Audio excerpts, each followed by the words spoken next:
Bear Grylls Adventures, The Jungle Challenge. Chapter 8, Never Smile at a Crocodile.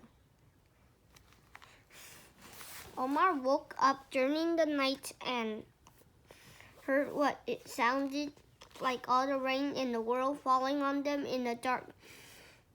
He barely dared to move. The rain sounded like a wild animal.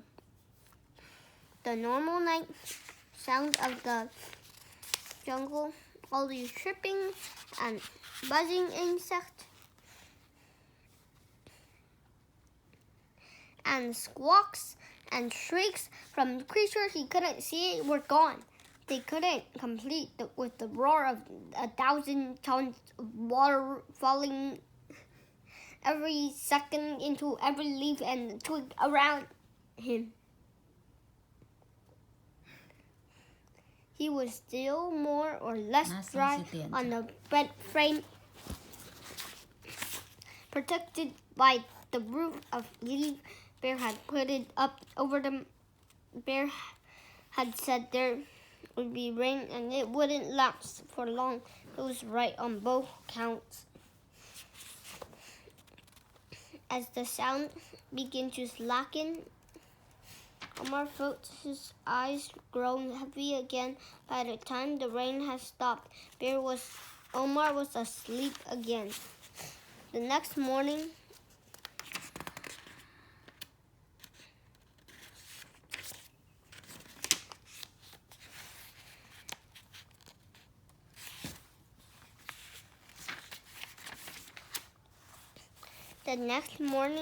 the jungles were full of steam. The background nose of bird and monkey were back to normal.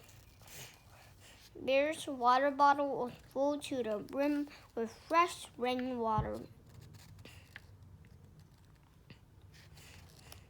And there's plenty left over in the bamboo pots to drink and wipe themselves clean of sweat and grim before they set off. Bear checked the cut on Omar's hand and changed the band-aid. Then he retied the red and white bandana over it, and they picked up their sticks and off they went. Even though Omar was drenched in sweat, he also felt pretty good. To his surprise, he was getting used to walking in the jungle. A good night's sleep had helped his brain sort it all out. The thickness of the plants started to make sense. He could make out the shades and shadow that showed their depth and the best way around them.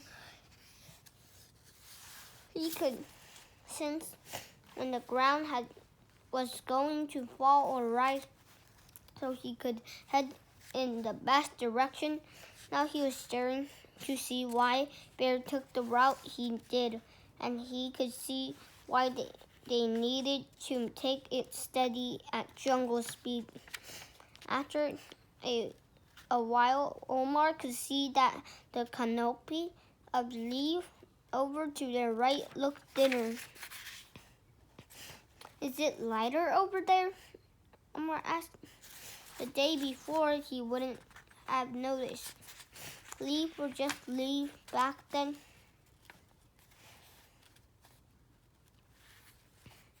Something that just got in his way. But now he was getting used to the jungle. He could see that where it was looking more light was getting through, and that meant there was open space ahead. Bear smiled. It does. Let's check it out. A few minutes later, they stood on a bank of a river. It was about 50 meters wide, and the water was dark brown like cold tea.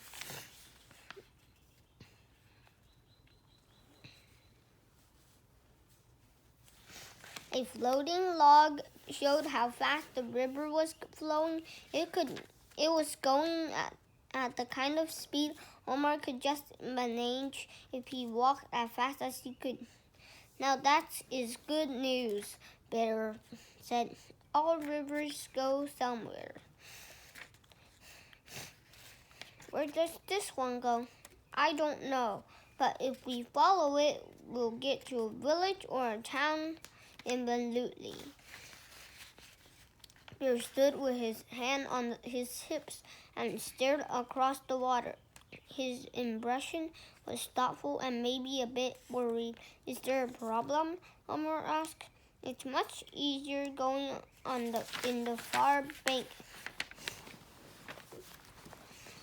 Look, see how the riverbank extends out into the water all the way downstream, but this side is all dense jungle.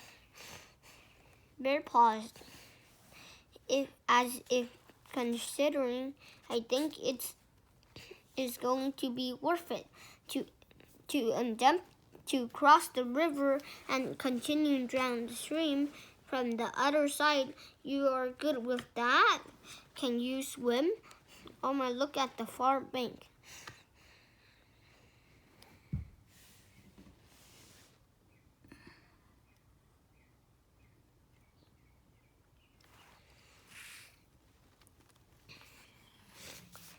He had swum 50 meters at school. No problem, he had a badge on his trunk. He was about to say.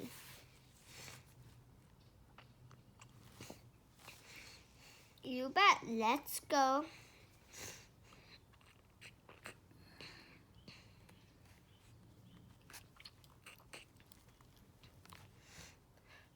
Then he noticed how Bear was taking it slow.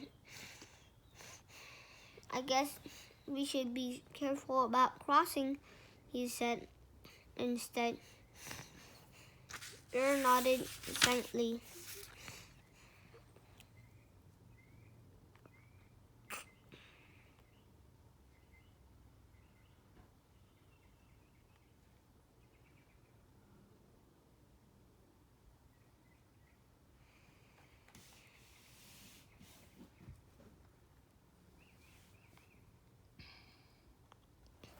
Act and hate, repent.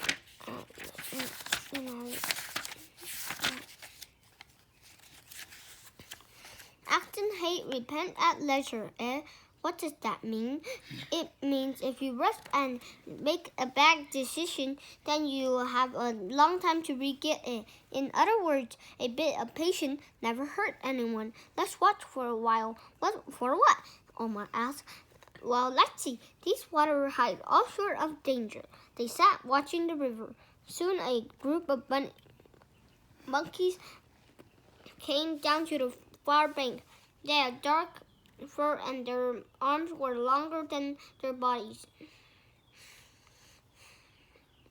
They chatted and hooted amongst themselves and drank from the water.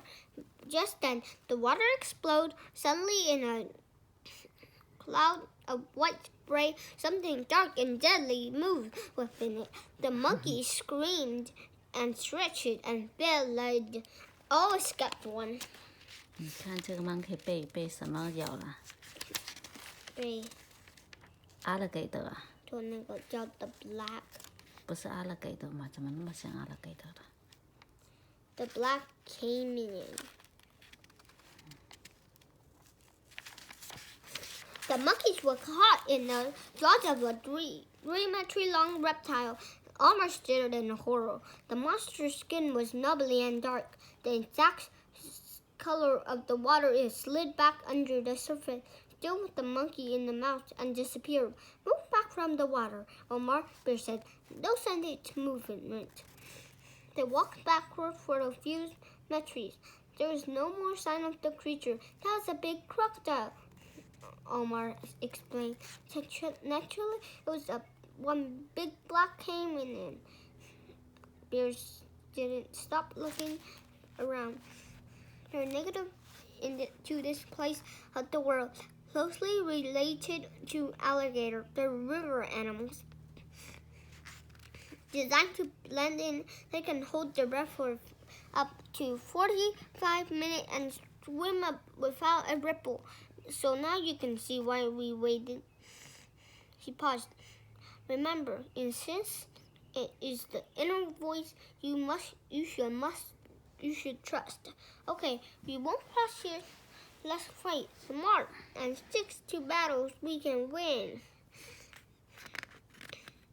They trekked around together along the riverbank, keeping a few meters away from the water. If the vegetation by the river grew too thick, Bear pulled back even further. You've seen how well they can hide, he said. A nice thick clump of bushes is all they need. Caveman had an attack zone of a couple meters on land. If we stay farther away from that, we're probably safe. What about in the water? Omar asked. In the water, they'll come for you, whatever. As far as they concerned, the water stirs. So we crossed when we came to a nice straight bit where we can see as far along the river as we can in both directions. They followed the river until they got to a place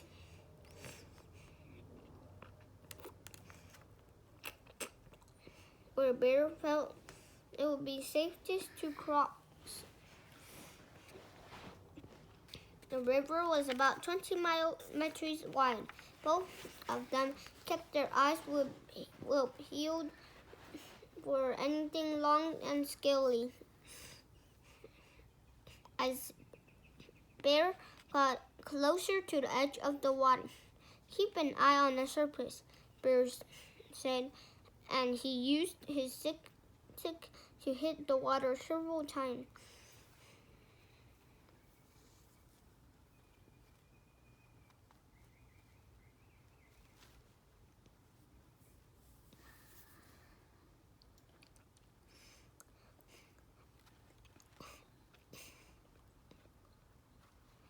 Keep an eye on the surface, Bear said, and he used his stick to hit the water several times.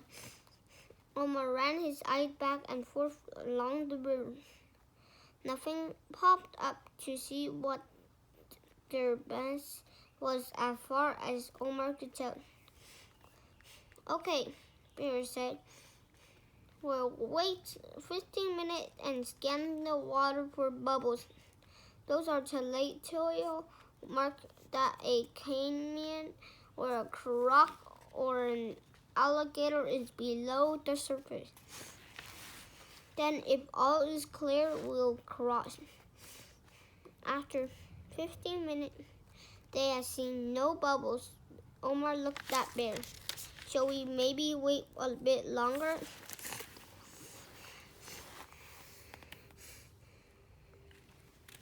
Shall we maybe wait a bit longer? He asked with a worried impression. Patience is good, isn't it? Bear keep looking at the water. We have been patient, and now it's the time to be brave. It's as good as it's going to get. Time to get ready. Bear stood up and started to use his stick to decimate how to cross.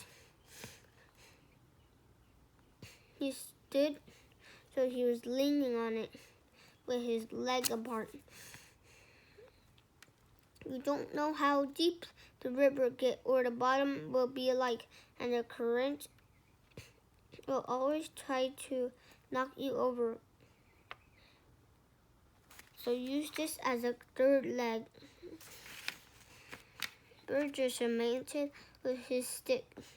Every time you move one foot, make sure your other foot and the stick move your stick with both their feet being secure. Omar hadn't realized crossing the river would be such a challenge. He nodded nervously. There was a whole new set of rules to learn, and above all, Bear began. Omar finished for him. Don't hurry, take it steady. Bear grinned and nodded and led the way into the water. Thanks for watching. Bye.